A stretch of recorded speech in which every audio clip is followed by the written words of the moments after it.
हमारी दुनिया बिजली से चलती है ना? लेकिन क्या हमने कभी रुककर ये सोचा है कि ये असल में काम कैसे करती है? आइए, आज एक बहुत ही साधारण सी चीज के जरिए इसके पीछे के जादू को समझते हैं। ये सवाल सुनने में तो बड़ा आसान सा लगता है, सही कहा ना?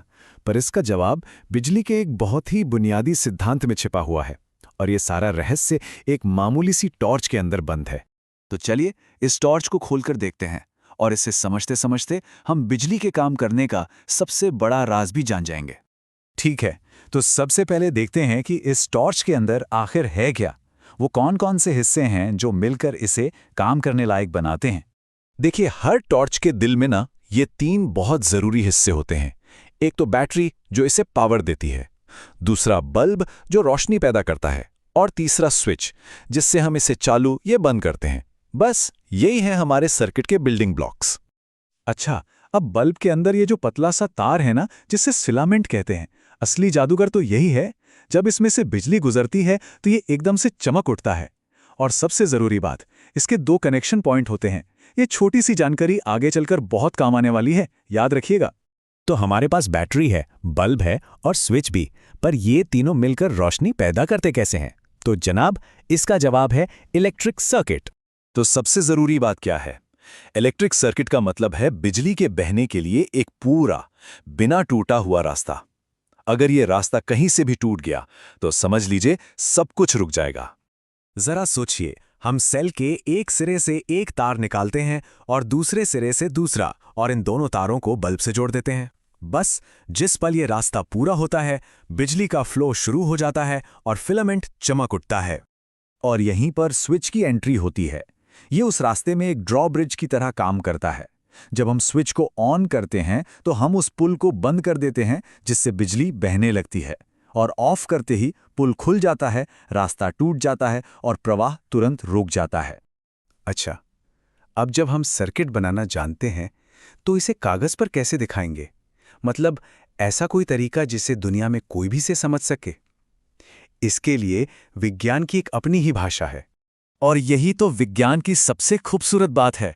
इसकी एक यूनिवर्सल भाषा होती है। इन स्टैंडर्ड सिंबल्स की वजह से चाहे कोई इंजीनियर भारत में हो या ब्राजील में, वो एक ही सर्किट डायग्राम को देखकर आसानी से समझ सकता है। ये देखिए, हर असली चीज का एक कितना आसान सा प्रतीक होता है। एक बैटरी, एक बल्ब और एक स्विच, सबके लिए एक खास निशान बना दिया गया है। ये छोटी सी भाषा इंजीनियरिंग की दुनिया में बातचीत को बेहद आसान बना देती है। अब एक बहुत जरूरी सवाल उठता है, सर्किट बनाने के लिए हम किसी भी चीज का इस्तेमाल क्यों नहीं कर सकते? इसका जवाब कंडक्टर और इंसुलेटर के बीच के फर्क में छिपा है। ये एक बहुत ही बढ़िया सवाल है जो सीधे मटेरियल्स के गुणों की तरफ इशारा करता है। तारों का डिजाइन ही हमें विज्ञान के बारे में बहुत कुछ बता देता है। तो देखिए, यहां पर 2 मुख्य तरह के मटेरियल्स हैं। एक होते हैं कंडक्टर्स, जैसे कि धातु, जो बिजली को कहते हैं आइए आराम से गुजरिए, और दूसरी तरफ होते हैं इंसुलेटर्स, जैसे प्लास्टिक, जो बिजली के रास्ते में दीवार बनकर खड़े हो जाते हैं। दोनों ही अपनी अपनी जगह बहुत महत्वपूर्ण हैं। हमारे आसपास कंडक्टर और इंसुलेटर के अनगिनत उदाहरण हैं।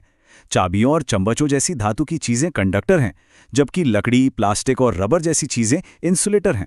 अब समझें, बिजली के तार तांबे के क्यों बने होते हैं और उन पर रबर या प्लास्टिक की कवरिंग क्यों होती है।